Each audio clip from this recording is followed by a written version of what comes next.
Haunting midnight radio call. If you ever find yourself awake at 3:13 a.m., with static buzzing through your walls, don't follow the sound, especially if you know it's coming from something that should be broken.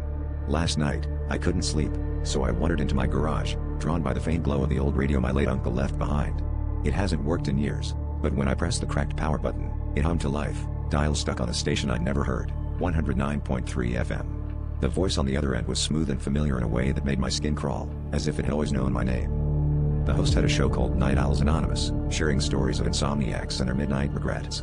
At first, it was background noise while I tinkered with old tools, but then he started reciting things I'd said to myself in the dark, private confessions, secrets I'd never spoken aloud. He described a scar on my arm from a childhood accident, the faded photo taped above my workbench, even the exact words I muttered the night my uncle died. That's when the show changed. The host stopped telling stories and started asking questions, his tone sharpening, as if he could see me standing there, frozen in the half-light. "Why do you keep coming back to the garage?" he asked. "Do you really think you're alone?"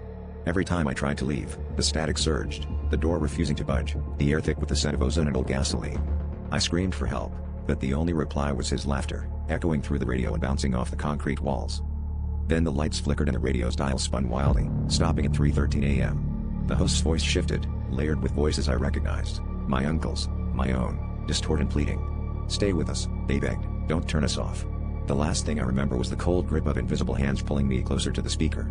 Now, every night at 3:13 a.m., the static returns, and my own voice joins the broadcast, warning whoever's listening not to answer the call.